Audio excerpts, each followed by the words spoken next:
Haleluya, haleluya, shalom alaikum bishim hamasyah, salam Aki. Aku kabarkan Injil keselamatan.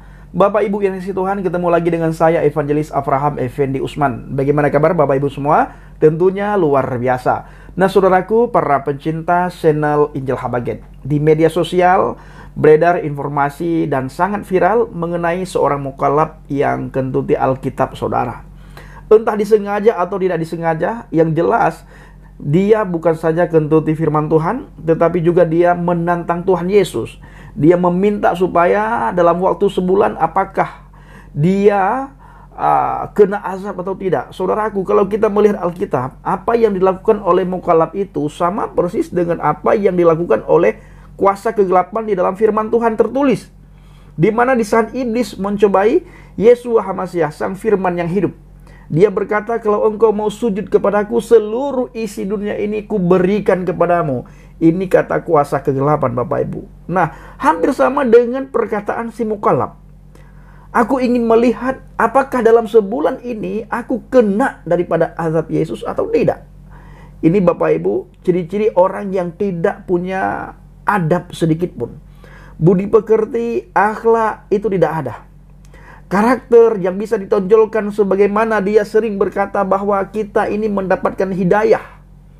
Tetapi ciri-ciri orang yang mendapatkan hidayah tidak kita dapatkan pada diri seorang mukallaf yang bernama si ini saudaraku, yang meletakkan Alkitab di pantatnya. Bapak Ibu, dia hari-hari ini lagi mengalami goncangan jiwa yang luar biasa karena dia menantang Tuhan saudara. Ketika seseorang menantang Tuhan, maka yang dia lawan itu Tuhan. Maka dia hari-hari ini terjadi goncangan jiwa secara luar biasa karena dihantui dengan rasa takut, rasa bersalah, dan tentunya berdosa. Yang pertama, berdosanya dia menyangkal iman percayanya kepada Adonai Yesus HaMasiah, sang firman yang hidup. Yang kedua, dia menantang saudara. Nah, kemana dia pergi dan di mana dia berada? Secara otomatis tempatnya adalah di tempat yang kekal, tempat penyiksaan, tempat di mana orang-orang berdosa disiksa. Disitulah beradanya orang yang menantang Tuhan. Dan kita melihat di dunia ini, di media-media sosial Bapak Ibu, setiap orang yang menantang Tuhan, yang melawan Tuhan, hidupnya itu tidak mengalami damai sejahtera dan sukacita. Hidupnya selalu dihantui dengan rasa takut dan rasa bersalah. Sehingga damai dan sukacita tidak dia alami dan dia tidak miliki. Yang ada apa? Amarah. Ketentraman jiwa tidak ada. Tetapi kedengkian itu dipenuhi. Tetapi jiwanya selalu dipenuhi dengan rasa takut dan rasa benci Bapak Ibu. Nah, inilah yang dialami hari-hari ini oleh seorang mukallaf yang menantang Tuhan. Nah, di dalam Alkitab saudaraku, di dalam kitab Yesaya 30, di situ dikatakan, celakalah anak-anak yang memberontak, firman Tuhan, yang menjalankan rencana tetapi bukan rencanaku, yang membentuk persekutuan tetapi bukan berasal dari Rohku, sehingga mereka menambah dosa ke atas dosa. Di situ dikatakan oleh Nabi Yesaya di kitab Yesaya 30 ayat 1 Bapak Ibu, celakalah anak-anak yang memberontak, celakalah anak-anak yang melawan, yang membangkang. Membangkang terhadap siapa? Membangkang terhadap Tuhan. Melawan Tuhan. Ini adalah kata firman Tuhan yang menjalankan rencana tetapi bukan rencanaku. Rencana yang dia buat bukan rencana Tuhan, bukan rencana di dalam Tuhan, tetapi rencana yang mendatangkan kemudaratan bagi dia sendiri. Karena rencana Tuhan adalah rancangan yang membawa umat manusia kepada damai sejahtera dan sukacita. Tetapi yang dilakukan oleh mukallaf itu Bapak Ibu bukan rancangan atau bukan rencana Tuhan, tetapi rencana dia sendiri. Untuk apa? Untuk menentang Tuhan. Di mana tentangan itu akan kembali kepada dia sendiri. Siapa dia yang berani melawan Tuhan? Siapa dia yang berani menantang Tuhan? Seandainya Tuhan kejam, begitu dia ngomong, langsung ditampar oleh Tuhan Bapak Ibu. Ketika ditampar, apa yang terjadi? Penyot wajahnya itu. Nah, maka kita berdoa supaya si mukallaf itu Bapak Ibu, dia bertobat. Ya, dia bertobat kembali ke jalan yang benar. Jangan lagi menentang-nentang Tuhan. Siapa kamu? Coba kamu bayangkan, mana ada orang di dunia ini yang meletakkan Alkitab di pantatnya? Tidak ada, hanya dia. Hanya dia, saudara. Maka kita selalu menyoroti supaya pihak-pihak terkait atau para alim ulama, para kiai, untuk membina setiap mu'alaf. Nah, sehingga mu'alaf ini membawa kesejukan di mana dia berada. Di keluarganya kah, di lingkungan kah, di masyarakat kah, di tempat pengajian kah.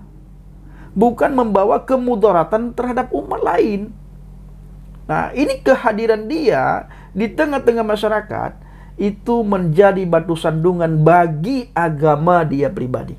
Di mana agama yang dia anut itulah terkenal dengan rahmatan lil alamin. Tetapi ketika kita melihat bagaimana tingkah lakunya si mukallaf yang kentuti Alkitab Bapak Ibu, apakah ada ciri-ciri rahmatan lil alamin pada dia atau tidak?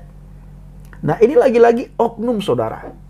Oknum yang mengaku oknum tersebut mendapatkan hidayah. Nah, tetapi tingkah lakunya jauh daripada kata-kata hidayah. Preman saja tidak seperti itu, Bapak Ibu. Maka orang-orang yang seperti ini perlu sekali mengenal kebenaran, mengenal firman Tuhan. Jangan lagi mengolok-olok firman Tuhan. Sudah menyangkal firman Tuhan, mengolok-ngolok dan menentang lagi. Bagaimana coba saudara? Ya, apa yang akan terjadi? Yang pertama dia menyangkal, yang kedua dia mengolok-ngolok, menghina, mencaci maki, yang ketiga dia menantang. Kira-kira apa yang dialami dalam hari-hari ini oleh si mukallaf tadi? Coba apa? Pasti rasa takut yang menghampiri dia, Bapak Ibu. Bukan rasa senang, tetapi rasa takut. Maka kita mengajak si mukallaf itu untuk kembalilah ke jalan yang benar. Ya, tobatlah sungguh-sungguh. Apakah pernah mendengar tubuh taubatan nasuha? Tobatlah kamu seperti tobat nasuha. Apa arti nasuha? Nasuha itu Bapak Ibu, ini cerita tentang tobat nasuha. Banyak orang tidak tahu. Orang berpikir tobat nasuha, apa tobat nasuha? Banyak orang tidak tahu. Padahal nasuha itu adalah nama diri seseorang. Ada seorang yang berdosa, dosanya sangat banyak, namanya nasuha. Masa hidup si nasuha ini, setiap ada perempuan yang meninggal, yang mati, malam-malam dia datangi kuburannya, dia gali, dia ambil kain kafannya, perempuan itu diperkosa. Yang lakukan si nasuha. Terus terjadi seperti itu. Setiap dia mendengar di daerahnya ada seorang perempuan yang meninggal dunia, maka malam harinya dia datangi kuburan itu, dia gali, dan dia ambil kain kafannya, lalu mayatnya diperkosa. Itu terus-terusan yang dilakukan oleh si nasuha. Nah, suatu hari, konon ceritanya Bapak Ibu, meninggallah seorang anak gadis, katakanlah anak raja. Nah, masa hidup anak raja ini taat. Taat terhadap raja dan taat terhadap perintah Tuhan. Nah, begitu anak raja ini meninggal, kedengaranlah sama si nasuha. Begitu nasuha mendengar ada anak raja meninggal, perempuan lagi, malam-malam dia datangi. Nah, dia datangi kuburannya, dia gali kuburannya, dia ambil kain kafannya, mau diperkosa Bapak Ibu. Seperti yang sudah dia lakukan. Begitu mayat si anak raja ini mau diperkosa oleh si nasuha, tiba-tiba mayat ini bisa berbicara. Terbuka matanya, langsung dia bicara. Wahai nasuha, sebelum ajal menjemputmu, kembalilah ke jalan yang benar, bertobatlah. Jangan engkau nodai aku. Masa hidup aku di dunia, aku selalu menjaga kehormatanku. Jangan aku sudah jadi mayat, engkau mau memperkosa aku. Ini kata-kata si perempuan yang ada di dalam kubur yang hendak diperkosa oleh si Nasuha. Begitu dia mendengar kata-kata perempuan itu, Nasuha langsung keluar, dia naik ke atas kuburan, dia menangis, dia meratap, dia minta ampun. Nah, ketika dia minta ampun, dia menangis, dia meratap, saudaraku. Lalu dia mencari cara kepada siapa aku harus pergi untuk minta ampun, supaya dosaku diampuni. Aku benar-benar ingin bertobat. Nah, lalu dia pergilah ke rumah Nabi Muhammad. Begitu sampai di depan rumah Nabi Muhammad, Nabi saudara kita umat Islam, yang diimani oleh saudara kita umat Islam, Bapak Ibu, dia ketok pintu. Lalu Nabi Muhammad di dalam bertanya, "Man fil khalid?" Siapa di luar? Dijawab oleh Nasuha, "Ana Nasuha." "Apa maumu?" Lalu Nasuha berkata, "Wahai Rasulullah, saya banyak sekali dosa." Lalu Muhammad di dalam bertanya, "Mana besar dosamu dengan langit?" Nasuha menjawab, "Besar dosa saya, wahai Rasulullah." Lalu Muhammad bertanya lagi, "Mana besar dosamu dengan dunia ini?" "Besar dosa saya." Lalu ditanya lagi, "Mana besar dosamu dengan laut?" Dijawab sama Nasuha, "Besar dosa saya." Pintu belum dibuka, Bapak Ibu. Ditanya lagi sama Nabi Muhammad, "Mana besar dosamu bila digabungkan antara bumi, langit, dan laut?" Lalu Nasuha menjawab, "Tetap besar dosa saya, wahai Rasulullah." Lalu Nabi Muhammad bertanya yang terakhir, "Mana besar dosamu dengan arsi?" Lalu Nasuha menjawab, "Besar dosa saya, wahai Rasulullah." Apa kata Nabi Muhammad di dalam rumah? "Wahai Nasuha, pergilah dari rumahku, dosamu tidak diampuni."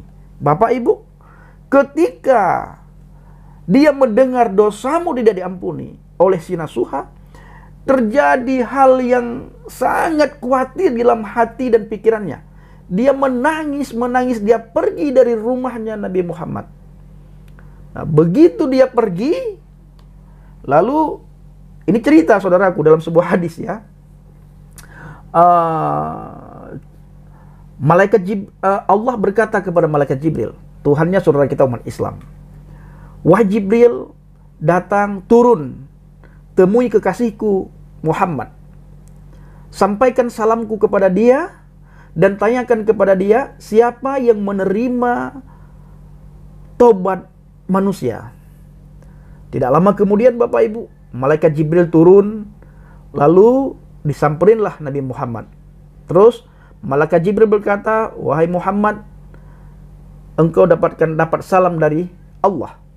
Lalu Allah bertanya, "Wahai Muhammad, siapa yang mengampuni dosa manusia? Atau siapa yang menerima tobat manusia?" Seketika itu Bapak Ibu, Nabi Muhammad teringat terhadap satu orang yang bernama Nasuha. Lalu Nabi Muhammad menyesal, dia buka pintu, dia cari Nasuha, dia kejar Nasuha itu. Lalu singkat cerita, dijumpailah Nasuha dalam keadaan meninggal dunia. Dan diceritakan di dalam sebuah hadis, Nasuha itu ketika meninggal dunia, semerbak wangian, bau wangi ya, wangi-wangian itu semerbak di sekitar si Nasuha meninggal, Bapak Ibu. Nah, jadi banyak sekali saudara-saudara kita dari seberang yang tidak tahu apa itu tobat Nasuha. Mereka berpikir tobat Nasuha hanya sekedar tobat Nasuha. Banyak orang berkata tobat Nasuha adalah tobat yang segera. Memang betul, tetapi ada cerita atau ada kisah di balik tobat Nasuha itu. Kalau Bapak Ibu bertanya kepada teman-teman yang dari seberang, apa maksud tobat Nasuha? Pasti mereka akan menjawab tobat yang segera mungkin. Detik itu juga tobat. Padahal ada kisah, ada cerita di balik tobat Nasuha. Banyak orang tidak tahu kalau Nasuha itulah nama manusia. Nah, Bapak Ibu, kita juga mengajak si mukallaf yang meletakkan Alkitab di pantatnya supaya bertobat. Terima Adonai Yesus Hamasiah sebagai Tuhan dan Juru Selamat, maka akan diselamatkan. Yohanes 14 ayat yang ke-6 berkata, "Akulah jalan, kebenaran, dan hidup. Tidak ada seorang pun yang datang kepada Bapa kalau tidak melalui aku." Kiranya video singkat ini menjadi berkat bagi kita semuanya. Shalom Aleichem Bishim Hamasiah. Salam Aki. Aku kabarkan Injil keselamatan. Bapa Yahweh Bishim Adonai Yesus Hamasiah. Ruach HaKodesh memberkati kita semua. Haleluya. Amin. Salam Bortadin. Saya mengucapkan terima kasih kepada Bapak Ibu yang selalu mendukung penginjilan Habaget, baik melalui doa, dana, motivasi maupun support saudara. Terus dukunglah doa dan bawa Habaget dalam doa syafaat saudara, agar banyak orang bertobat. Melalui pelayanan kita, mereka menerima Adonai Yesus Hamasiah sebagai Tuhan dan Juru Selamat. Terima kasih.